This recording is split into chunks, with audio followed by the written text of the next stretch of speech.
Yann Fourtet, bonjour. Vous êtes responsable réseau franchise de l'enseigne Yves Turiès. Tout d'abord, merci d'avoir accepté l'invitation de Franchise Magazine. Bonjour Vincent, bonjour à l'ensemble des auditeurs de Franchise Magazine et puis merci pour l'invitation. Pouvez-vous nous présenter la marque Yves Turiès?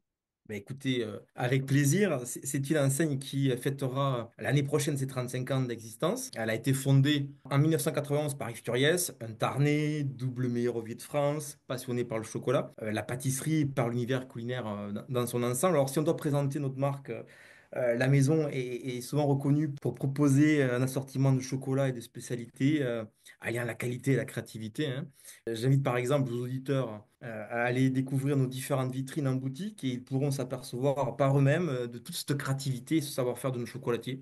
Bref, enfin, en tout cas, on met un point d'honneur à faire vivre à nos clients des belles expériences et ils sont au cœur de toute notre attention. Et puis également, c'est une marque qui se caractérise en deux mots également, d'être chocolatier récoltant. Pouvez-vous nous en dire plus sur cet aspect de chocolatier récoltant? Chez Ifturies, nous avons cette force qui est de pouvoir récolter nos fèves de cacao dans la plantation de San Fernando en Équateur et nos noisettes dans la pépinière de Bayassag dans le sud-ouest de la France. Ces éléments sont cruciaux, hein, dans notre métier, dans l'élaboration de nos chocolats et de nos pralinés.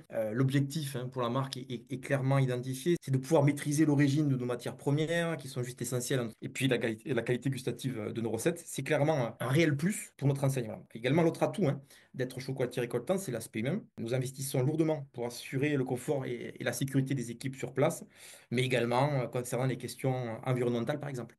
Combien y a-t-il de magasins à ce jour au sein du réseau Yves Turiès? Alors, à date, le réseau Isturiès est composé de 76 boutiques, 42 boutiques en franchise, 34 en succursale, et essentiellement dans le sud-ouest de la France et en région parisienne. Quels sont vos projets de recrutement et vos objectifs en franchise pour les mois qui viennent?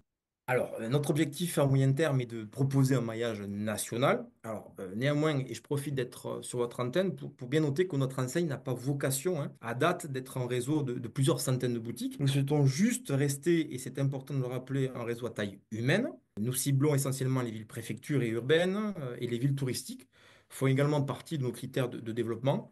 Alors, notre cœur de positionnement reste les centres-villes à proximité, hein, des marchés couverts, des métiers de bouche. C'est là où vous allez essentiellement retrouver nos boutiques. Mais nous nous positionnons comme un chocolatier de quartier. On affectionne beaucoup cette image-là et on aime beaucoup ce voisinage avec nos clients et les acteurs locaux. Et je profite aussi, hein, du coup, pour vous annoncer notre dernière ouverture, puisque sur ce mois d'avril, on a ouvert une boutique au cœur du centre-ville de Valenciennes. Donc, en quelques mots et en moyenne et par an, nous sommes sur une tendance d'ouverture de 5 chocolateries entre les boutiques en intégré et en franchise. Alors, je lance un avis à vos auditeurs, hein. Nous cherchons par exemple à nous développer dans l'est de la France, le nord de la France, ou bien encore en Bretagne. Donc, nous sommes ouverts et nous allons accueillir avec plaisir des porteurs de projets sur ces territoires, par exemple. Et justement, quel est le profil type? Quels sont les critères pour devenir franchisé Yves Turiès? Alors, comme expliqué précédemment, nous cherchons avant tout des commerçants ou des personnes en reconversion avec comme seul objectif, alors je vais pas être original, mais d'être tourné vers le client, ça c'est très important chez nous. Et si possible, alors, avec le métier qu'on fait, passionné par les bonnes choses et avec une belle envie de devenir ambassadeur d'une histoire et d'une transmission d'un savoir-faire chocolatier. Voilà. Et puis, alors notre enseigne a aussi une particularité, parce que souvent on a ce retour-là avec nos candidats franchisés. Par rapport au monde de la franchise, il y a une certaine souplesse qu'affectionnent nos franchisés et nous laissons la part belle à cette intelligence et à la créativité locale. Quels sont les investissements à prévoir pour ouvrir une boutique Yves Turiès? Je vais éviter de noyer les auditeurs avec trop de chiffres, mais dans les grandes lignes, les droits d'entrée sont de 19 500 euros hors taxe. Concernant la surface d'une boutique Yves Turiès, nous sommes sur des emplacements entre 30 et 60 mètres carrés. Alors, ça c'est rare pour le souligner, mais il n'y a pas de royalties dans notre enseigne. Il y a juste une redevance communication de 2%. Et traditionnellement, il est demandé un apport de 30%. Alors, nous sommes allés sur des investissements sur nos boutiques au global entre 150 et 250 euros. Comment se passe généralement l'intégration et la formation d'un franchisé au sein de votre réseau? Alors, concernant nos franchisés, nous avons à cœur, hein, de les mettre en situation de réussite. Alors, la formation se passe en trois temps. Le premier temps, c'est 15 jours dans nos boutiques pilotes, un peu en mode vie ma vie. Voilà, qu'est-ce que va être ma future vie de commerçant, de ma future vie en tenant ma chocolaterie. Après, on passe une semaine avec les différents services supports et les chocolatiers, hein, au sein de la chocolaterie de Marsac-sur-Tarn, Porche d'Albi, hein, dans le Tarn. Alors, nos candidats franchisés, ils affectionnent particulièrement ce moment. Et cette période, car ils rencontrent vraiment toutes les personnes qui sont au siège, ils voient l'ambiance, ils voient la qualité du travail. Et c'est un moment important dans leur processus d'intégration, hein, parce qu'on cherche beaucoup au sein des chocolats Ifturies à avoir cette proximité avec nos franchisés. Et puis ce troisième temps, hein, c'est le moment où nous allons les accompagner dans la livraison, dans la préparation, la livraison de leur boutique, et puis les accompagner sur ce jour J, sur l'ouverture, qui est un grand moment de leur vie. Donc il y a ces trois temps, voilà, en termes de formation et d'intégration. Ces derniers mois, il a souvent été question de la hausse du prix du cacao. Quelles sont les conséquences pour votre secteur d'activité?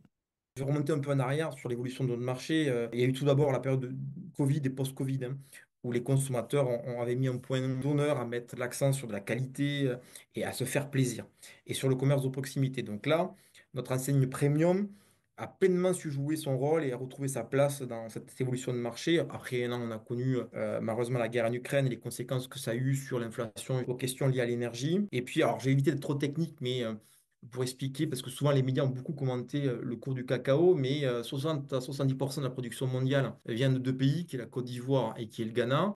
Ces deux pays ont un rendement qui est plus faible lié à la sécheresse, à certaines maladies dans les plantations, et donc du coup, ça lié aussi à des coûts de production et lié à des coûts de transport, et puis une consommation mondiale qui a augmenté. Vous avez la parfaite formule d'une hausse du cours du cacao. Donc l'ensemble du secteur domestique a été touché, hein, par cette conjoncture et par cette hausse. Mais à notre niveau, nous continuons malgré cette période à capter des nouveaux clients. Notre enseigne reste toujours attractive. Alors on a un positionnement premium qui permet vraiment de passer cette période-là. Et aussi, notre casquette de chocolatier récoltant nous permet aussi de tenter de limiter ces différentes hausses.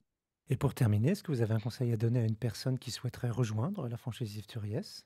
Ben, je ne peux qu'inviter les candidats à la franchise de se renseigner, hein, de pousser les portes des différentes boutiques, de visiter les réseaux, de se rapprocher d'autres enseignes, même du même secteur, et de comparer. Ça, c'est très important, que chacun fasse sa courbe d'expérience. Après, je ne vais pas être original, mais l'entrepreneuriat, c'est pas une chose aisée, hein, sinon tout le monde le ferait. Mais cela reste passionnant et reste une formidable aventure humaine. Alors, il faut effectivement une dose de courage et une belle dose de volonté, mais entreprendre en franchise reste plus confortable. Et puis au niveau des chocolats Ifturies, nous avons une approche qui, et on le ressent chez nous, ça transpire un peu chez nous, c'est profondément humaine, et dans tous les cas, avec ma collègue Ludivine, hein, qui est en charge du développement, et moi-même, eh bien, on se fera un plaisir d'échanger avec l'ensemble de vos auditeurs et de répondre à toutes leurs questions. Yann Fourtet, je vous remercie. Je rappelle que vous êtes responsable réseau franchise de l'enseigne Ifturies et que votre actualité est à retrouver notamment sur les sites Franchise Magazine et AC Franchise.